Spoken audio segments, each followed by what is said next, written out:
अपने आत्माओं, गीता जी अध्याय नंबर 15 के श्लोक नंबर 4 में कहा है कि जब तत्वदर्शी संत मिल जाए, तत्वदर्शी संत की प्राप्ति के उपरांत इस अज्ञान रूपी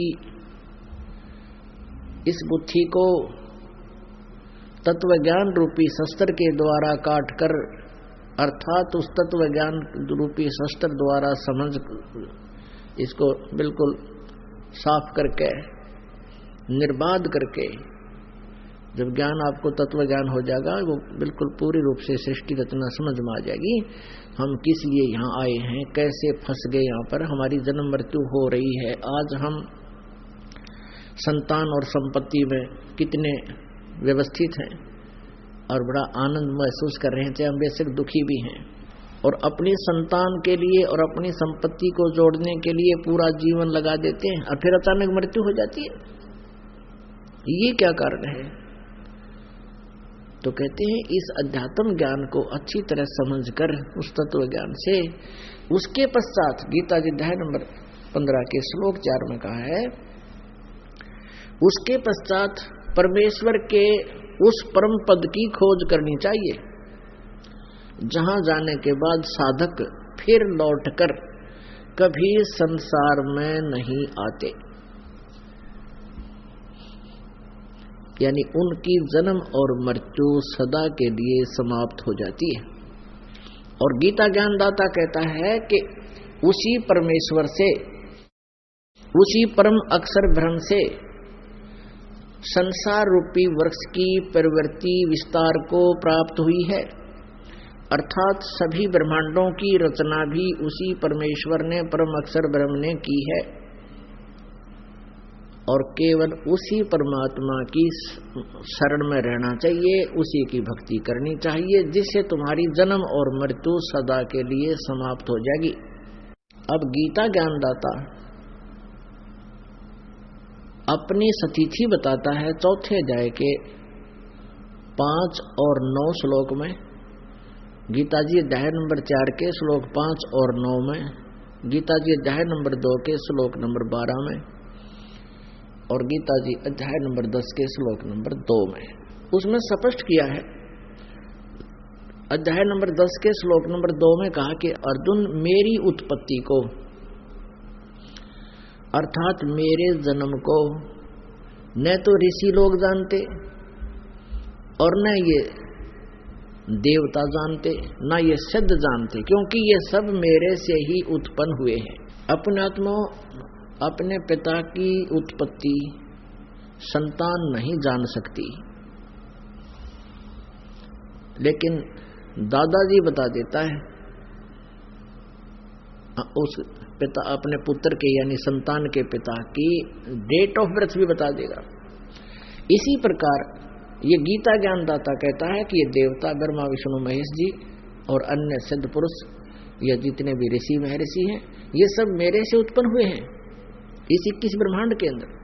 ये मेरी उत्पत्ति को नहीं जानते, इससे एक तो ये सिद्ध हो गया कि इसका जन्म तो हुआ है। गीता ज्ञानदाता जो बोल रहा है, जो श्री कृष्ण में बोल रहा है, श्री कृष्ण का जन्म तो वेल नोन है, सभी को पता है, देव की गर्भ से हुए। लेकिन श्री कृष्ण में वो बोल रहा था, काल बोल रहा है, ये सरपुरुष बोल रहा है। अध्याय नंबर 2 में ये कहता है कि अर्जुन, ये ना समझ के तू और मैं और ये सभी सेना पहले ना जन्मे थे, और ऐसा भी ना सोच के हम आगे जन्म ना होगा, अर्थात हमारी पहले भी जन्म मृत्यु थी, आगे भी होगी, और वर्तमान में हम जन्मे हैं तो मृत्यु होगी ही होगी। फिर गीता जी अध्याय नंबर 4 के श्लोक 5 और 9 में कहा है कि अर्जुन, तेरे और मेरे बहुत जन्म हो चुके हैं, तू नहीं जानता, मैं जानता हूं, मेरे जन्म और कर्म अलौकिक है। अब कर्म तो इसके न्यू अलौकिक है। श्री कृष्ण जी में प्रवेश करके महाभारत का युद्ध करवा दिया और गीता का ज्ञान दे दिया, स्वयं सामने आता नहीं। गीता जी अध्याय नंबर 7 के श्लोक 24 और 25 में ये कहता है कि मैं अपनी योग माया से छुपा रहता हूं, मैं किसी के समक्ष नहीं आता अपने वास्तविक रूप में। और ये मूर्ख जन समुदाय, ये सैनिक मुझे कृष्ण मान रहे होंगे, आई एम नॉट कृष्ण, मैं व्यक्ति रूप में नहीं प्रकट होता, मुझे अव्यक्त को ये व्यक्तिम आपनम मनन्ते, मुझे ये व्यक्ति रूप में कृष्ण मान रहे हैं, मैं कृष्ण नहीं हूं, मैं तो इसके अंदर बोल रहा हूं और अपनी योग माया से छुपा रहता हूं। मैं कभी किसी के समक्ष अपने यथार्थ रूप से नहीं आता। इस प्रकार इसके कर्म अलौकिक हैं। जैसे पुरकुत्स के अंदर प्रवेश करके इसने उनका जो है गंधर्व का नाश कर दिया।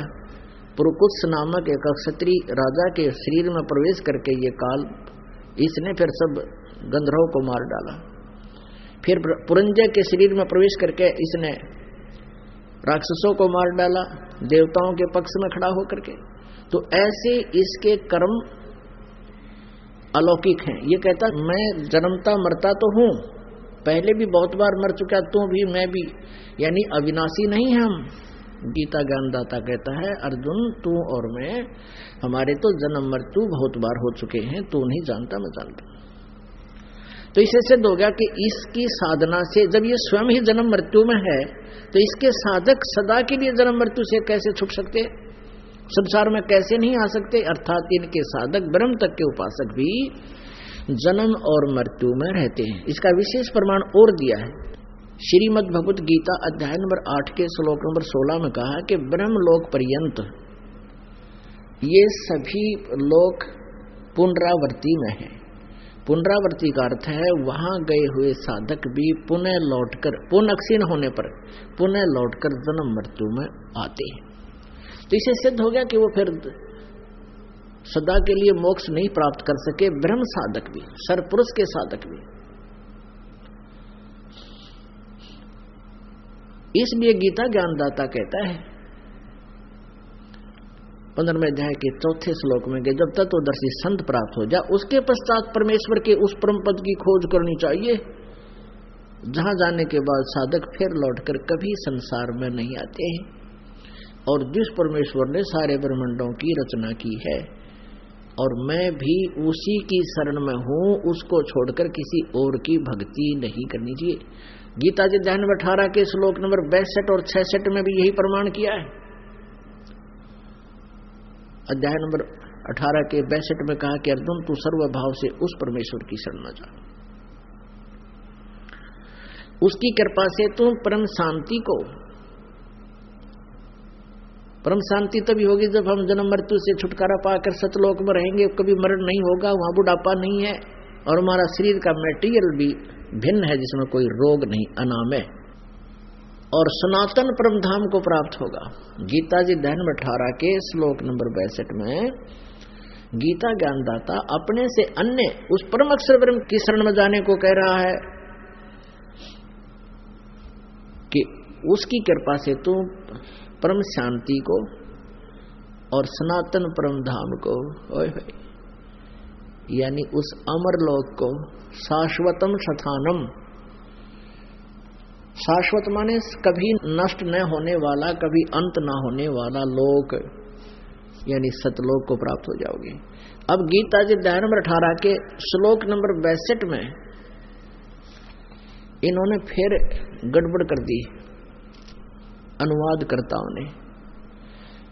अब इन्होंने यही सोच रखा था कि भगवान Shri Krishna is a supreme power, complete God, और भगवान श्री कृष्ण इज विष्णु, ये भी मानते रहे ये, और फिर ये कहते रहे कि ये श्री कृष्ण अर्थात विष्णु जी ये अविनाशी है, जबकि ये स्वयं स्वीकार करते हैं कि हमारा तो जन्म और मृत्यु होता है। श्रीमद् देवी भागवत 3रे स्कंद में गीता प्रेस गोरखपुर से प्रकाशित सचित्र मोटा टाइप के 123 पृष्ठ पर श्री विष्णु जी कहते हैं कि हे माता तुम शुद्ध स्वरूपा हो और ये सारा संसार तुम इसे आपसे उद्भासित हो रहा है। मैं शंकर और ब्रह्मा हम आपकी कृपा से विद्यमान है, हमारा जन्म और मृत्यु होता है। आविर्भाव माने जन्म और तिरोभाव माने मृत्यु हुआ करता है, हम तो नाशवान है। और श्री शंकर भगवान कहते हैं कि माता जब ब्रह्मा जी और विष्णु जी आपसे उत्पन्न हुए हैं तो उनके बाद उत्पन्न होने वाला मैं भी आपका ही बालक हुआ। तो जिस कारण से इन्होंने यही समझा कि श्री कृष्ण जी को इन सुप्रीम गॉड मान रखा था, सुप्रीम पावर नहीं। श्री कृष्ण जी की सती थी केवल एक ब्रह्मांड में, एक विभागीय मंत्री की है। ये सतोगुण विभाग के स्वामी हैं, प्रभु हैं विष्णु जी, और एक ब्रह्मांड में ये तीन मंत्री एक समांतर शक्ति वाले हैं, श्री ब्रह्मा जी, श्री विष्णु जी, श्री शिव जी, और ये एक एक विभाग के अधिपति हैं। रजगुण विभाग के ब्रह्मा जी, सतगुण विभाग के विष्णु जी, तमगुण विभाग के शंकर जी, शिव जी। और ये सर्वेश्वर नहीं है, इनका पिता जो है ये ब्रह्म है, इनका पिता है ब्रह्मा विष्णु में, इसका ये 21 ब्रह्मांड का ही स्वामी है, इससे अधिक नहीं है। उसका भी नाश होता है और इनका भी जन्म मृत्यु होता है, ब्रह्मा विष्णु महेश जी का। तो गीता जी अध्याय नंबर 18 के श्लोक नंबर 66 में इन्होंने फिर गलती कर दी। अब गीता ज्ञान दाता कह रहा है कि अर्जुन, यदि तूने उस परम अक्षर ब्रह्म की शरण में जाना है और जन्म मृत्यु से सदा के लिए छुटकारा पाना है, तो सर्वधर्मान परित्यज्यमाम, मेरे सतर की सभी पूजाओं को मुझ में छोड़ दे, मुझे दे दे। एकम शरणम वर्ज, एकम शरणम वर्ज, मेरे सतर की सभी पूजाएं मुझे छोड़, मुझे दे दे। एकम शरणम वर्ज, एकम माने जिसके समांतर दूसरा ना हो, अद्वितीय, सर्वशक्तिमान एकम, उस सर्वशक्तिमान की शरण में, परम अक्षर ब्रह्म की शरण में वर्ज माने जा। और इन्होंने अज्ञानतावश वर्ज का अर्थ कर रखा है मेरी शरण में आ जा।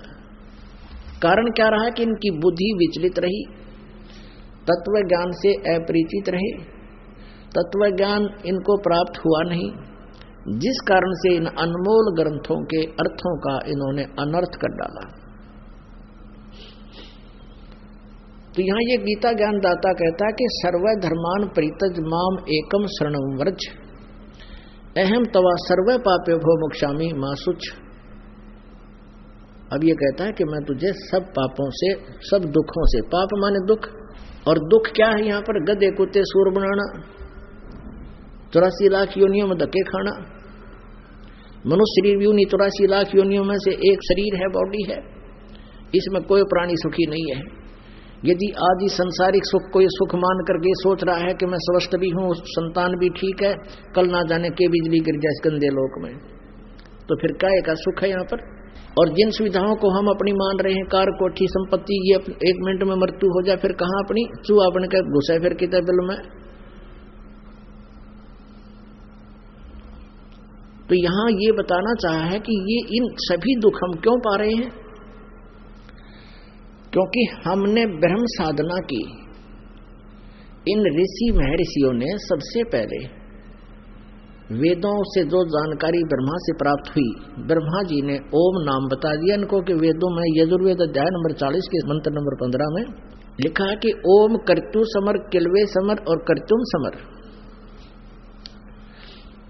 वायु अनिलम अथ इदम भस्मांतम शरीरम।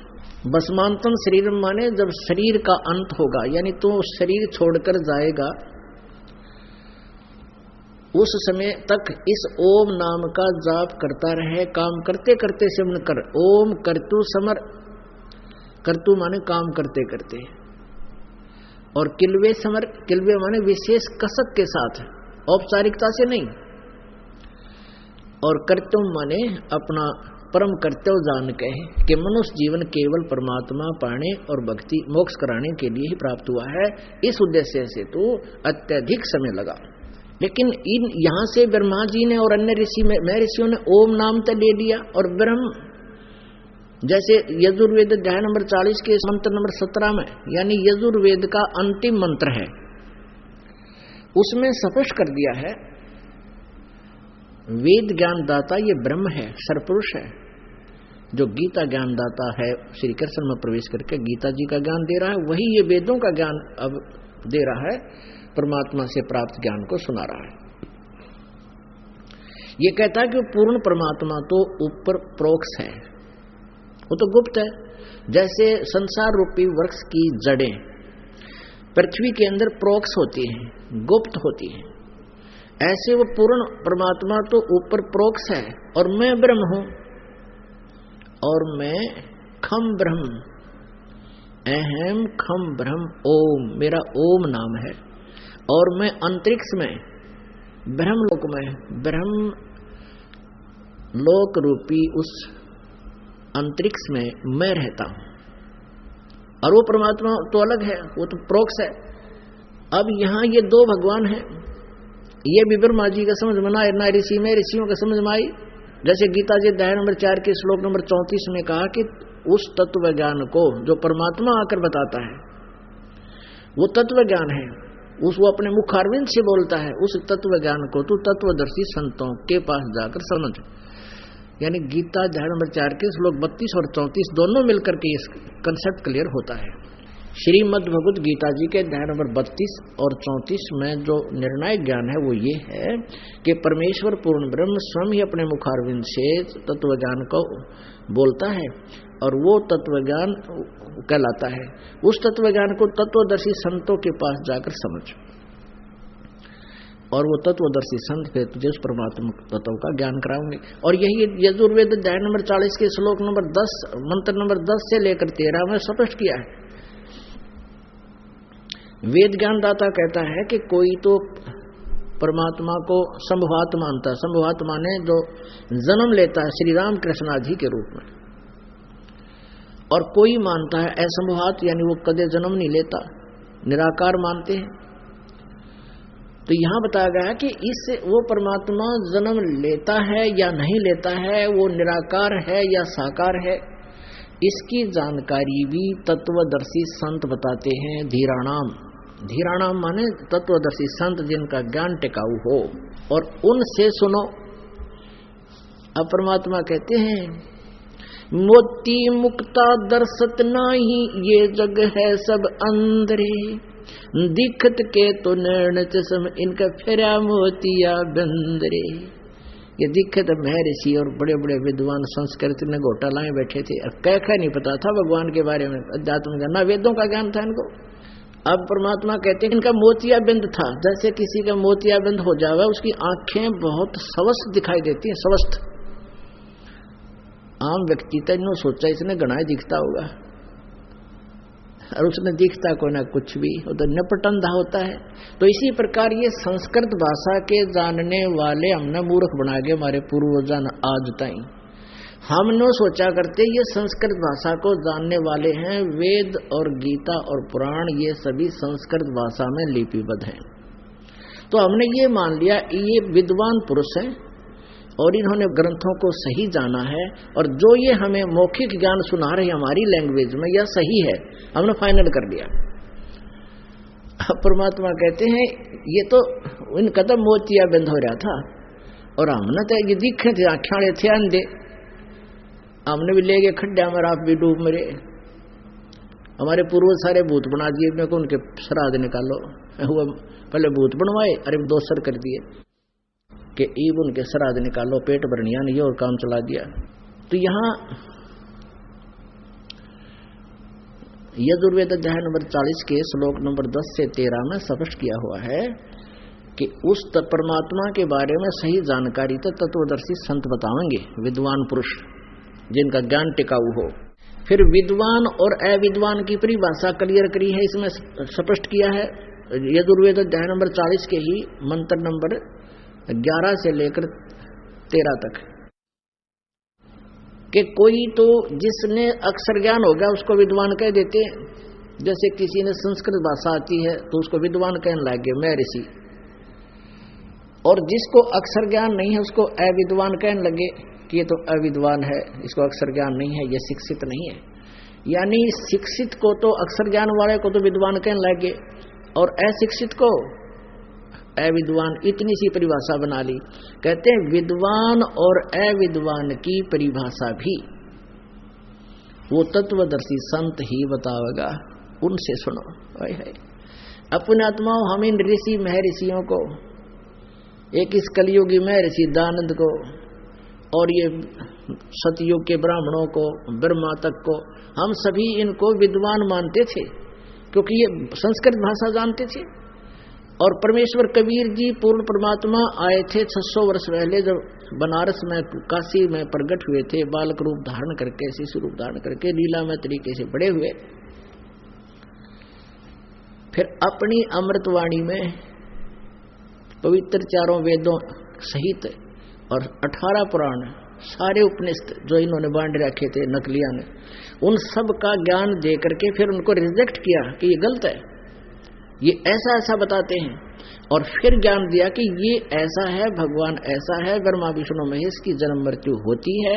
और इस ब्रह्म की उत्पत्ति कैसे हुई थी परमात्मा ने सारी बताई। ब्रह्मा विष्णु महेश की माता कौन है, इनका पिता कौन है। आज से 600 वर्ष पहले परमेश्वर ने अपनी उस सच्चिदानंद घन ब्रह्म की वाणी में, कबीर वाणी में लिपिबद्ध कर रखा है और पूरी जानकारी दे रखी इन मंत्रों की, जिनको आज तक ये नहीं समझ सके। तो अब ये कबीर परमेश्वर जी को तो मूर्ख बताता था महर्षि दानंद। सत्यार्थ प्रकाश के 11वें समोल्लास में कबीर जी के बारे में बताया है कि वो तो तबूरे लेकर गाता था, ऊट पटांग भाषा बनाता था। कई ब्राह्मणों के पास शिक्षा ग्रहण करने के लिए गया, उन्होंने शिक्षा नहीं दी और वो कई दुल्हे जैसे नीच मूर्ख उसके जाल में फंस गए। और जबकि वेद बताते हैं, वो परमात्मा कहीं भी खड़ा होकर के अपनी अमृतवाणी को ऊंचे स्वर में उच्चारित करता है कविताओं के माध्यम से, और वो परमात्मा होता है। तो ये अज्ञानी थे, ये थे वो फिरा मोतिया बंदरे, ये दिखे थे विद्वान, क्योंकि संस्कृत भाषा से ही अपने आप को विद्वान बना बैठे और केवल संस्कृत के जानने से महर्षि की पदवी पा गए। देखो, विद्वान एक भाषा से नहीं, अध्यात्म ज्ञान से, क्योंकि आध्यात्मिक मार्ग में जो विद्वान और अविद्वान है, वो तत्व ज्ञान जिसके पास है वो विद्वान है, चाहे उसको अक्षर ज्ञान है या नहीं है। तो कबीर परमेश्वर 600 वर्ष पहले अपनी सिंपल लैंग्वेज में ये बोला करते थे। और एक धर्मदास नाम के महापुरुष ने, परमात्मा का जो शिष्य हुआ था, उन्होंने लिखा था, वो आज हमारे पास है। तो वो अशिक्षित यानी अक्षर ज्ञान नहीं था परमेश्वर को, वैसे तो वो सर्वज्ञ हैं, वो जानी जान है, सब भाषाओं से परिचित हैं, लेकिन परमेश्वर ने ये भी एक लीला करनी अनिवार्य समझी थी कि अक्षर ज्ञान ना हो और फिर मैं वेद बताऊं सारा इन वेदों और ग्रंथों का, तभी तो मैं पहचाना जाऊंगा कि आई एम गॉड। अगर परमात्मा उस समय शिक्षा भी ग्रहण कर लेते तो ये नकली नो कहेंगे उन्होंने ज्ञान पढ़ लिया था और वेद पढ़ लिए होंगे, लेकिन वेद तो बाद की बात है। परमात्मा ने तो पहले ही अपने उसमें सिंपल लैंग्वेज में वेदों का यथार्थ ज्ञान, गीता जी का यथार्थ ज्ञान, और जहां वेद और गीता ये कहकर छोड़ देते हैं कि वो ज्ञान कोई तत्वदर्शी संत बताएगा, वो ज्ञान भी कबीर जी की वाणी में। वेद लास्ट में कह देते हैं, हमने जो ये ज्ञान दिया है, नेति नेति नैति, इतना ही नहीं है उस परमेश्वर का। तो वो ज्ञान, उस ज्ञान, कंप्लीट ज्ञान को, कंप्लीट यानी पूर्ण ज्ञान को देने के लिए परमेश्वर स्वयं ही आते हैं। अब प्रश्न चल रहा है कि इन अज्ञानियों ने, तत्व ज्ञान नेत्रहीनों ने पूरे मानव समाज को गुमराह कर दिया। ये अपने सिलेबस से भी परिचित नहीं थे। हम विद्यार्थी हैं, आप विद्यार्थी हैं, जो परमात्मा की खोज में आए हो, जिन्होंने उपदेश कहीं ना कहीं किसी संत पंथ से लिया है। और गुरु टीचर होता है, गुरु कहो टीचर कहो, ये आध्यात्मिक शब्द इसलिए लगाया जाता है क्योंकि यहाँ आध्यात्मिक ज्ञान दिया जाता है। एक अक्षर ज्ञान के टीचर होते हैं, वो भी गुरु होते हैं। टीचर माने शिक्षा देने वाला। एक मोटरसाइकिल चलानी सिखाए वो भी टीचर है, एक मैकेनिक है वो भी टीचर है, वो अपने उस जॉब का, उस वर्क का प्रोसीजर से परिचित है। तो यहाँ आध्यात्मिक जो गुरु होता है, एक अक्षर ज्ञान कराने वाले जो शिक्षा के गुरु होते हैं, वो टीचर जो है अपने सिलेबस से भी परिचित नहीं है तो गुगु है। वो क्या का टीचर है? वो चाहे कितनी जो ना इंग्लिश बोलता हो और इंग्लिश की जो सिलेबस है उससे परिचित नहीं है, वो टीचर ठीक नहीं, वो तो दुश्मन है, शत्रु है उन विद्यार्थियों का। तो ऐसी ही भूमिका इन अक्षर ज्ञान प्राप्त यानी संस्कृत के ज्ञाताओं ने हमारे साथ कर दी। ये अपने वेदों और गीता से परिचित नहीं थे, और वेदों और गीता और पुराणों का नाम लेकर के इन्होंने हमें लोक वेद सुना दिया, दंत कथा। अब लोक वेद क्या था कि ब्रह्मा विष्णु महेश सर्वेश्वर हैं, महेश्वर हैं, मृत्युंजय कालज्ञ सर्वशक्तिमान हैं, इनके कोई माता पिता नहीं है, इनकी जन्म मृत्यु नहीं होती है, सर्वेश्वर है। यो था लोक वेद। और जो सदग्रंथों का ज्ञान वो क्या बताता है कि ये नासवान है, इनकी जन्म मृत्यु होती है, इनके माता पिता हैं। ये है सिलेबस का ज्ञान, जिससे आज तक के अपने हिंदू धर्म के जो मार्गदर्शक ब्राह्मण गुरु ऋषि थे वो परिचित नहीं थे। तो वो टीचर नहीं ठीक थे, उन्होंने बैठा दिया हमारे सारे पूर्वजों का। शास्त्र विधि को त्याग कर जो मनमाना आचरण और ज्ञान कराते हैं, भक्ति कराते हैं, वो करते हैं, वो अपना जीवन नष्ट करते हैं। गीता जी अध्याय नंबर 16 के श्लोक नंबर 23 में स्पष्ट किया है कि शास्त्र विधि को त्याग कर जो मनमाना आचरण करते हैं, मनमानी पूजाएं करते हैं, क्योंकि वेदों में कुछ लिखा, गीता में लिखा ओनली ओम मंत्र है मेरा, 8वें अध्याय के 13वें श्लोक में गीता जी में ओम इति एकाक्षरम ब्रह्म विवहरण माम अनुसमरण ये प्रयाति तदम देहम सयाति परमाम गति। मुझ ब्रह्म का केवल एक ओम अक्षर है, नथिंग एल्स। और जो इसको अंतिम सांस तक सिमरण करता हुआ जाता है तो मेरे वाली जो ब्रह्म से मिलने वाली जो लाभ है ब्रह्म गति यानी ब्रह्म लोक प्राप्त होती है, ये प्राप्त होती है। और फिर उस परमात्मा के पाने का, परमाक्षर ब्रह्म के पाने का 17वें अध्याय के 23वें श्लोक में बता दिया ओम तत्सत इति निर्देश है ब्रह्म त्रिविध समर्थ है, नथिंग एल्स। केवल यही डायरेक्शन है, निर्देश माने डायरेक्शन और फाइनल फैसला। इसके बाद जो अन्य जितने भी हम मंत्र जाप करते हैं वो शास्त्र विदिता का मनमाना आचरण है, व्यर्थ है।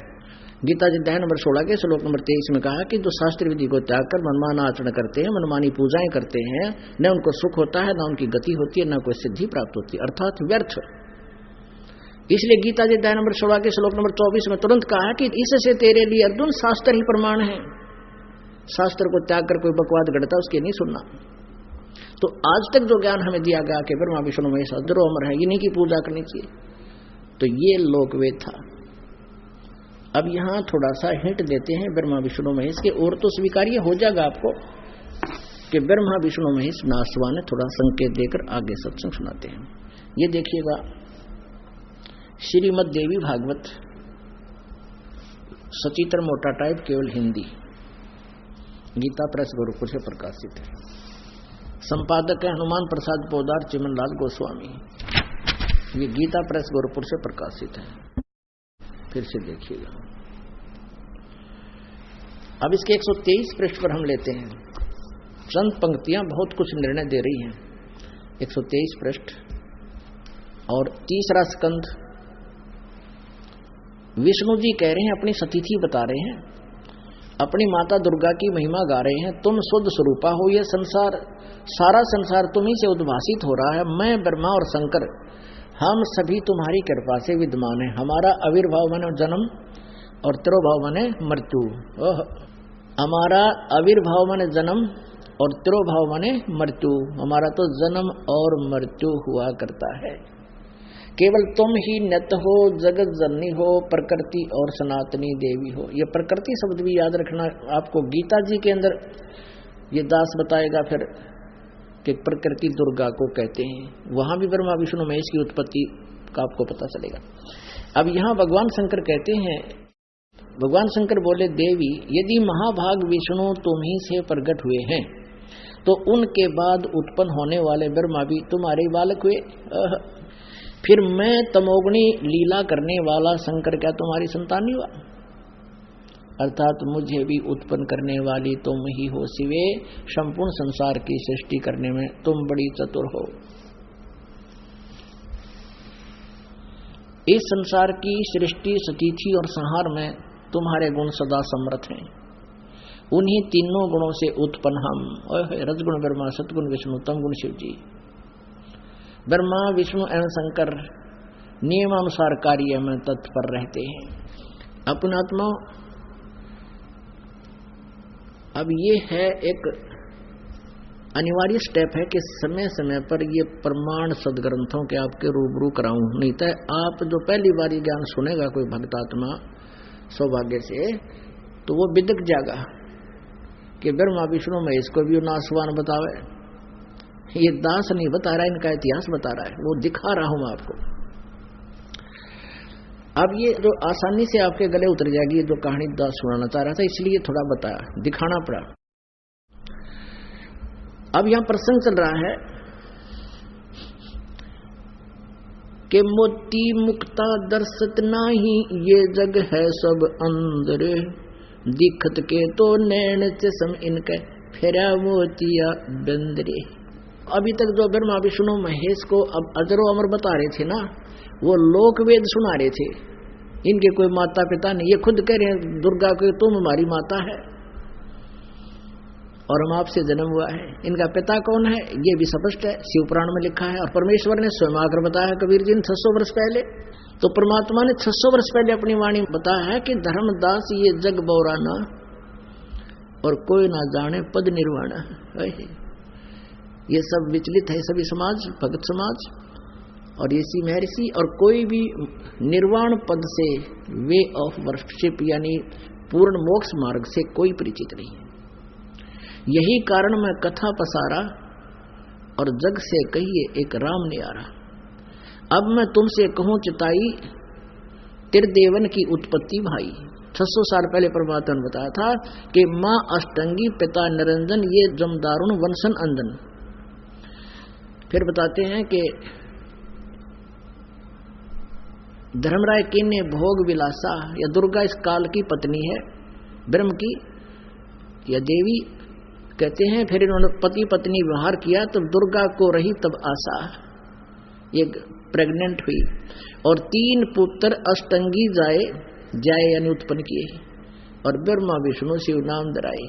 कबीर सागर में लिखा हुआ ये प्रमाण 600 वर्ष पहले परमात्मा ने वही ज्ञान सुनाया था जो हमारे सदग्रंथों में विद्वान है, और जो हमारे गुरु कहलाते थे इस हिंदू समाज के ये नकली, ये लोग वेद सुनाया करते थे। मैं अपने सिलेबस से परिचित नहीं थे ये लोग, इन्होंने हमारा बट्ठा बैठा दिया और सभी को भूत बनवा दिया। शास्त्र विदिता का मनमान ना आचरण करवा के ओम नमः शिवाय, भगवते वासुदेवाय नमः, ओम नमः आयन नमः, पता नहीं क्या मंत्र बना दिए। ये कोई मंत्र है?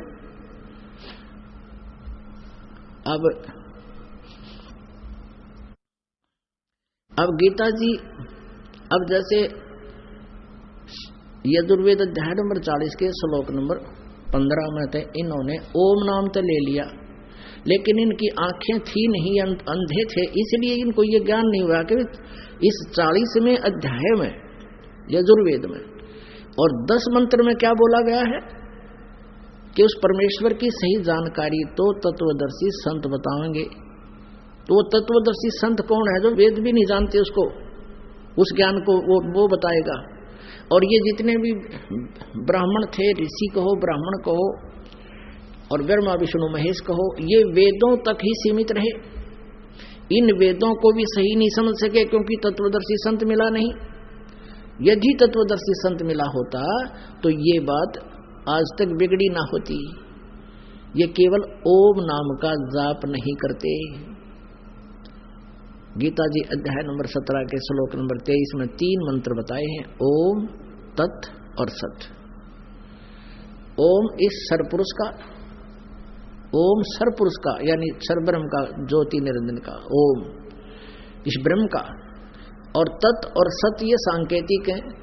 ये दास बताएगा, इसके अतिरिक्त कोई नहीं बता सकता, ना किसी को पता। पहले पता नहीं था, लेकिन इस दास से प्राप्त करके यदि कोई अपने आप गुरु बन बैठेगा वो दुश्मन है आपका, क्योंकि वो अधिकारी नहीं। अधिकारी इस पृथ्वी का आज के दिन ये दास है, इसके अतिरिक्त दूसरा कोई अधिकारी नहीं। और ये मंत्र मुझसे प्राप्त करके चतुर बनकर अपना उल्लू सीधा करने के लिए, आपको आपका जीवन नष्ट करने के लिए किसी को देने भी लग जाएगा, वो अनधिकारी है। एक डुप्लीकेट ड्राइविंग लाइसेंस ही आपके पास हो और जब आप पकड़े जाओगे किसी कारण से, तो वो कति काम नहीं दे, आपको दोषी और बनाओगा। इसी प्रकार अनधिकारी से लिया हुआ उपदेश भी आपको लाभ तो छोड़ हानि और करवा दिया, क्योंकि आपने चोरी कर रखी, और वो भी चोर जिसने गलत नाम, जिसने ये नाम मुझसे प्राप्त करके चुरा कर आप नाम देने लग गया, तो उससे उपदेश प्राप्त आप कर नहीं सकते। तो ये दास ये ओपनली बता नहीं सकते, ऐसे कोई बताओगा तो उसको अपराध है। परमात्मा ने आज तक इस सीक्रेसी को रखा हुआ था, और स्पेशल उन महापुरुषों से भी कह दिया था जिनको उपदेश मंत्र दिया था कि अभी इसको गुप्त रखना। इसी कारण से आदरणीय नानक साहब जी ने कभी नहीं बताया इस मंत्र को, सतनाम को, 2 अक्षर के नाम को स्वयं जाप करते थे, और पूरे समाज को मना कर दिया था कि खबरदार तुमने इस मंत्र का जाप किया, क्योंकि आज तक ये सीक्रेसी रखनी थी। धर्मदास तो लाख दोहाई, ये सार नाम की तबार न जाई, ये मूल ज्ञान बार जो पढ़ी, बिचली पीढ़ी हंस नहीं तरही। तो आज आपको वह बिचली पीढ़ी आ गई। प्रथम चरण था कलयुग का, परमात्मा स्वयं आए थे 600 वर्ष पहले, तो उसमें सभी अशिक्षित थे। परमात्मा ने सारा ज्ञान दिया जो दास आपको नहीं का दिया हुआ बता रहा है, लेकिन हम नहीं समझ सके, हम बोले थे, हमें अक्षर ज्ञान था। अब परमात्मा ने अक्षर ज्ञान कराया हमारे को सबसे पहले, और ईब ये तत्व ज्ञान की नाल सीधेंगे, अपने आनंद से हो जाएंगे ये। इसलिए ये बिचली पीढ़ी है। अब आपके लिए सारे खड़े हो रहे थे, जिनका आज मनुष्य जीवन है पृथ्वी पर सौभाग्यशाली प्राणी है, लेकिन जिनको ये तत्व ज्ञान और ये नाम प्राप्त है उनका तो कहना ही क्या, वो तो महापुण्यकर्मी प्राणी है। और जो मनुष्य जीवन प्राप्त करके नकली गुरुओं के पास फंसे पड़े हैं, वो बेचारे, उनका दुर्भाग्य है उन प्राणियों का, उन नकली नामों वालों के, नकली पंथों जिनको कहेगा नहीं पता, वहां करोड़ों की संख्या में फंसे बैठे। उनको चाहिए कि इस ज्ञान को समझें। आप शिक्षित हैं, बालक थोड़े ही हो। जब हमारे सदग्रंथ बता रहे हैं कि आप किसी की लोक वेद पर विश्वास ना करना, सदग्रंथों को ही प्रमाण समझना, इन सदग्रंथों से हटकर जो ज्ञान दिया जाता है वो आउट ऑफ सिलेबस है, वो लोकवेद है। परमेश्वर कबीर जी स्वयं अपनी भूमिका बताते हुए एक दास की, एक संत की और एक भक्त की, यानी किसी एक जनसाधारण ने, एक व्यक्ति ने मानव शरीरधारी को कितने धन की जरूरत है, इससे अधिक आप चाहते हो तो काल के ही अभी झाल में आप बह रहे हो, उसके भाव में है। परमात्मा ने एक झोंपड़ी में रहा करते थे, अपना हाथ से कपड़ा बुनकर रोजी रोटी का काम करते थे, और फिर बाकी समय में जो पैसा अधिक हो जाता उसका भंडारा कर देते थे, और बाकी समय में भगवान की चर्चा करते और कराते सुनाते थे, उपदेश दिया करते थे। तो परमात्मा पाने के लिए इतना ही साजबाज बहुत है, इससे अधिक हम प्राप्त करते हैं, कोशिश करते हैं। देखो परमात्मा दे, कोई दिक्कत नहीं, आप ग्रहण करो, लेकिन भक्ति को पीछे मत छोड़ो। और फिर उसे अधिक हम ट्राई करते हैं दिस एंड दैट वे से, वो गलत है। यानी भक्ति में बाधा करके जो धन कमाते हैं वो व्यर्थ है। भक्ति वाले काम में पूरा करके फिर अपना पेट अड़ा भी करे। तो यहाँ उन्होंने क्या बताया कि पीछे लग गया जाऊं था मैं लोक वेद के साथ, और रास्ते में सतगुरु मिल गए, दीपक दे दिया हाथ। अपने आत्माओं परमात्मा क्या बताते हैं कि हमारे लिए बोल रहे हैं वो, कि पीछे लग गया जाऊं था मैं लोक वेद के साथ। ऐसे दास पहले लोक वेद में श्री विष्णु जी, श्री कृष्ण जी, हनुमान जी और बाबा श्याम जी, शंकर भगवान जी को सर्वेश्वर, इन्हीं को समर्थ, इन्हीं से मोक्ष मानता था। ये था लोक वेद। और जब गुरुदेव ने ये ज्ञान दिया, ये ज्ञान समझ में आया तो तुरंत त्याग दिया सारा लोक वेद। वो कुमार्ग था और ये सतमार्ग ग्रहण कर लिया। तो यहाँ परमात्मा कहते हैं कि पीछे लग गया जाऊं था मैं लोक वेद के साथ, और इस भक्ति मार्ग में रास्ते में सतगुरु मिल गए। अब तत्व ज्ञान रूपी टॉर्च दे दिया हाथ, अब दीपक दे दिया हाथ। अब बिना दीपक के, बगैर रोशनी के अंधेरे में कोई इधर भटक रहा है, कोई कह रहा नहीं इधर ठीक है, कोई इधर भटक रहा है। और जब हमें टॉर्च हमारे हाथ में आ जाएगी और रास्ता दिखा जाएगी, ये रास्ता है, तो फिर हम उस रास्ते को नहीं छोड़ सकते, क्योंकि टॉर्च है हमारे पास, हम रोशनी हमारे पास है। हम अज्ञानता से भटक रहे थे। तो यहाँ परमात्मा कहते हैं तुम सभी लोक वेद के आधार से भटक रहे थे, उसके पीछे लग रहे थे। पीछे लग जाऊं था मैं लोक वेद के साथ, और रास्ते में यानी इस भक्ति मार्ग में सतगुरु मिल गए। सतगुरु, ओहो, गुरु गुरु शब्द ही काफी है वैसे तो, लेकिन यह सतगुरु इसलिए कहना पड़ा कि ये नकली गुरु गणे झूठे, सच्चा गुरु मिल गया, सही ज्ञान बताने वाला, और ये तत्व ज्ञान रूपी दीपक दे दिया हाथ। अब गीता ज्ञान दाता अध्याय नंबर 15 के श्लोक नंबर 16 और 17 में आप ही बता रहा है, 3 प्रभु हैं, 3 पुरुष हैं, एक सरपुरुष, एक अक्षर पुरुष। अब इसमें एक विशेषता है कि यहां अक्षर पुरुष का अर्थ होता है अविनाशी परमात्मा, लेकिन फिर भी इसको अविनाशी नहीं कहागा। इसमें क्या बताया है कि सरपुरुष और अक्षर पुरुष ये 2 भगवान प्रसिद्ध है, और इनके अंतर्गत जितने भी प्राणी हैं सभी का स्थूल शरीर सब नाशवान है, जीवात्मा किसी की मरती नहीं, यानी अक्षर पुरुष भी नाशवान, लेकिन अक्षर पुरुष भी कहा। इसलिए फिर इसको और डिफाइन करने के लिए, क्लियर करने के लिए फिर 17वें श्लोक में कहा, 15वें अध्याय गीता जी में, उत्तम पुरुष है तू अन्य परमात्मा इति उदाहरते है, ये लोकतरम आविश्य विवर्ती अवैश्वर है। ओहो, तोड़ पाड़ दिया, निचोड़ दे दिया पूरे अध्यात्म ज्ञान का। अब उत्तम पुरुष, पुरुषोत्तम, उत्तम पुरुष कहो चाहे पुरुषोत्तम कहो, उत्तम माने श्रेष्ठ, पुरुष माने प्रभु, यानी पुरुषोत्तम कहो, पुरुषोत्तम यानी श्रेष्ठ, यानी वास्तव में अविनाशी और श्रेष्ठ परमात्मा तो 16वें श्लोक में, 15वें अध्याय के 16वें श्लोक में वर्णित सरपुरुष और अक्षर पुरुष से अन्य है, इनसे कोई भिन्न है, और वही परमात्मा कहा जाता है। परमात्मा पुण्यात्मा एक एक शब्द का, एक पंक्ति, एक सेंटेंस में, एक श्लोक में जितने भी अक्षर उनका अलग अलग से रहस्य है, उनका महत्व है। जैसे उत्तम पुरुष है तू अन्य, यानी श्रेष्ठ परमात्मा तो और ही है, ऊपर ले दोनों से, सरपुरुष और अक्षर पुरुष से। सरपुरुष कहो चाहे सरब्रह्म कहो, अक्षर पुरुष कहो चाहे अक्षर ब्रह्म कहो, उत्तम पुरुष है तो अन्य, वो परम अक्षर ब्रह्म है। गीता जी अध्याय नंबर 8 के श्लोक नंबर 3 में जिसके बारे में कहा है वो परम अक्षर ब्रह्म है, उसको परम अक्षर पुरुष कहो चाहे परम अक्षर ब्रह्म कहो, और कहा कि वही परमात्मा कहा जाता है। ओए होए, वही परमात्मा कहा जाता है। अब परमात्मा किसे क्या करें, श्रेष्ठ आत्मा जो किसी को दुख ना दे वो परमात्मा, और किसी को गल काटे, किसी ठोकर मारे, किसी गधा बनावे, कुत्ते सूर बनावे, किसी बेटा मारे, किसी बेटी मारे हैं, और कोई 36 रोग लगावे, क्या वो परमात्मा हो सकता है? जिसके क्षेत्र में आप रह रहे हो, मान लीजिए आप किसी घर में शरण दे रहे हो हैं, आपके गुट मारे, आप चले गए रात में डॉक्टर को रात काटने, और उसके आप गुट मारे और सारा धंधा करवावे, खान दे तो ना दे समय पर, तो अच्छा आदमी थोड़ा ही है।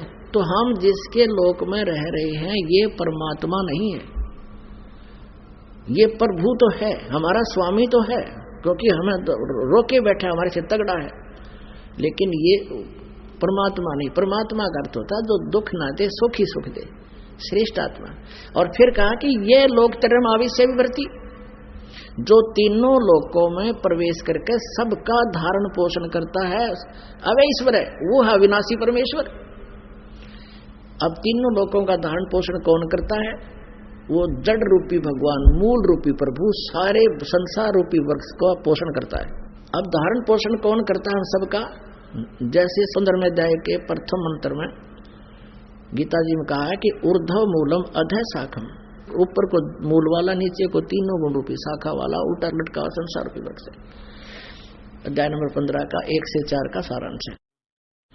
और जो संत इसके सभी विभागों को बता देता है वो तत्वदर्शी संत है। उसके पश्चात परमेश्वर के उस परम पद की खोज करनी चाहिए, जहां जाने के बाद लौटकर फिर कभी प्राणी संसार में नहीं आते, अर्थात वो पूर्ण मोक्ष प्राप्त करते हैं। अब यहाँ प्रसंग आ गया है कि यह लोक तरम अविश्य विवर्ती 15वें अध्याय के 17वें श्लोक में उत्तम पुरुषत्व परमात्मा की उदाहरता है। यह लोक तरम अविश्य विवर्ती अवैश्वर है, जो तीनों लोकों में प्रवेश करके सबका धारण पोषण करता है, वो है अविनाशी परमात्मा। अब जैसे जड़ है, मूल से पूरे पेड़ को, वृक्ष को आहार प्राप्त होता है, उसी के आधारित है। ऐसे ही हम सभी उस पूर्ण परमात्मा से ही सब, यहाँ सब कुछ प्राप्त हो रहा है हम सभी को। ब्रह्मा विष्णु महेश को भी उन्हीं से अपनी भक्ति शक्ति जैसी उन्नत रखी है, वही सबको दे रहा है।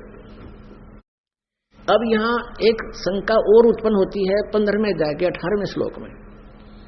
अब गीता ज्ञानदाता कहता है कि मैं लोक वेद के आधार से पुरुषोत्तम प्रसिद्ध हो रहा हूं। मैं लोक वेद के कारण यानी पुरुषोत्तम नाम से प्रसिद्ध हूं। कारण क्या है कि मेरे 21 ब्रह्मांड में मेरे अंतर्गत जितने भी प्राणी, चाहे वो स्थूल शरीर में है चाहे जीवात्मा है, उनसे मैं उत्तम हूं, उनसे तगड़ा हूं, उनका प्रभु हूं, उनका स्वामी हूं।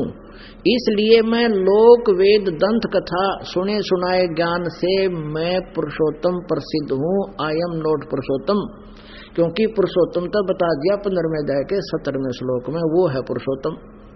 अपने आत्मा गीता जी अध्याय नंबर 18 के श्लोक नंबर 66 में कहा है कि सभी धर्मों को मेरे सत्र की, ब्रह्म सत्र की जो पूजा है तो मुझे दे दे, तो मैं तुझे यहाँ के सभी दुखों से, पाप माने दुख, दुख को चाहे पाप कहो, पाप से दुख होता है, इनसे मुक्त कर दूंगा।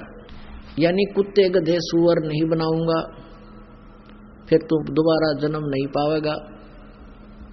उसके लिए क्या बताया कि मेरे सत्र की सब पूजा मुझे छोड़कर उस एकम सन्नम व्रज, या इन्होंने गलत कर रखा अनुवाद, व्रज माने अणा कर रखा है, बहुत गलत कर दिया, अनर्थ कर दिया सदग्रंथ का। अपने आत्मा गीता अध्याय नंबर 8 के श्लोक नंबर 13 में गीता ज्ञानदाता कहता मेरा तो एक ओम अक्षर है, नथिंग एल्स। मुझ ब्रह्म का ओम इति एकाक्षरम ब्रह्म विभारण मामनुसमरण ये प्रयाति तजंदेहम स याति परमाम गतिम। मुझ ब्रह्म का एक ओम अक्षर है, और जो इसका अंतिम श्वास तक शरीर छोड़कर जाते समय उच्चारण करता हुआ शरीर त्याग कर जाता है, स याति परमाम गतिम, वो ब्रह्म से यानी ओम नाम से जो भी परम गति यानी श्रेष्ठ जो इसकी सतिथि होनी है, जो मोक्ष जितना भी लाभ होना है वो उससे प्राप्त होगा। अब ओम से जो श्रेष्ठ गति कौन सी होगी? ब्रह्म प्राप्ति। और ब्रह्म प्राप्ति वाला व्यक्ति कहाँ जाएगा? ब्रह्म लोक में। और 8वें अध्याय के 16वें श्लोक में कहा कि ब्रह्म लोक पर्यंत ये सभी पुनरावृत्ति में वहां गए हुए प्राणी भी फिर जन्म और मृत्यु में आते हैं। तो ये भी पूर्ण मोक्ष मार्ग नहीं हुआ। इसलिए 17वें अध्याय के 23वें श्लोक में कहा कि ओम तत्सत इति निर्देशः ब्रह्मणे त्रिविध समर्थ है। ब्रह्मणे माने सच्चिदानंद घन ब्रह्म, उस परम अक्षर ब्रह्म जो उत्तम पुरुषत्व अन्य है, उसकी साधना उसको पाने का और पूर्ण मोक्ष कराने का ओम तत्सत, ओम तत्सत इति निर्देशः ब्रह्मणे, सच्चिदानंद घन ब्रह्म की पूजा का, साधना का ये एक निर्देश है, फाइनल फैसला, और कोई मंत्र नहीं। अपने आत्माओं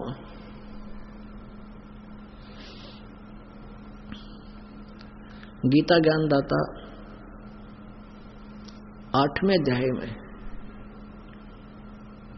अपनी साधना बताता है 5 और 7 मंत्र में कि मेरी भक्ति कर, मुझे ही प्राप्त होगा, तो युद्ध भी कर और मेरा स्मरण भी कर। इससे सिद्ध हो गया कि गीता ज्ञान दाता के साधना करने से शांति नहीं हो सकती, युद्ध तो करना ही पड़ेगा। और युद्ध जैसा भयंकर कष्ट क्या में भी कोई ना अशांति। तो कहता मेरी भक्ति करनी है तो लठ बजाना ही पड़ेगा, मेरी साधना करनी है तो ये कर्म तनक करने पड़ेंगे, तो युद्ध करना ही पड़ेगा। और इससे बचना है, परम शांति चाहिए तो उस परमेश्वर की शरण में जा। उसके बारे में बता दिया 8वें अध्याय के ही 8, 9, 10 श्लोक में कि उस परमात्मा की भक्ति का नाम भी बता दिया। मंत्र के तत्वदर्शी संत बताओगा, मैं उसको पूर्ण डिटेल से नहीं बता पा रहा, ना उसको ज्ञान गीता ज्ञानदाता को। इन 3 मंत्रों को ओम तत्सत ये दास बता सकता है, इसके अतिरिक्त पृथ्वी पर कोई परिचित नहीं है। और कोई परिचित हो गया है तो अधिकारी नहीं है। यदि वो फिर टांग अड़ावे रीस करे नाम देने की, गुरु बनन की, तो उन ब्राह्मणों से भी बुंडा जो पहले गलती करिए, जानबूझ साची तजय करे झूठ ते दे, और ताकि संगत है प्रभु सपने में भी ना दे। इसे दुष्ट के दर्शन भी ना सपने में ना होने चाहिए, जो अब भी मिसगाइड करने की चेष्टा कर रहा है। और फिर मिसगाइडेड कोई हो भी रहा है तो वो महामूर्ख है, या फिर उसमें भक्ति नहीं चाहिए। अपने आत्माओं 8वें अध्याय के 8, 9, 10 श्लोक में गीता ज्ञानदाता उस परम अक्षर ब्रह्म की साधना के लिए कह रहा है। उस परम दिव्य पुरुष जो सूर्य की तरह तेजो में है, यानी साकार है, सूर्य आदित्य वर्णम यानी सूर्य की तरह तेजो में है। अब सूर्य को कोई निराकार बतावे तो उसके साथ बुद्धू कोई होगा। वेद बताते हैं परमात्मा सहशरीर है, गीता जी बताती है वो सूर्य की तरह तेजो में है, चमकदार है परमात्मा, क्योंकि परमात्मा के एक रोमकूप में करोड़ सूर्य मिला दे करोड़ चंद्रमा है। तो यहाँ इतना एक रोमकूप की शोभा है, पूरा शरीर कितना तेजों में होगा, तो यहाँ सूर्य से ज्यादा कोई तेजों में नहीं। इसलिए परमात्मा को समझाने के लिए सूर्य का एक उदाहरण लेना पड़ता है।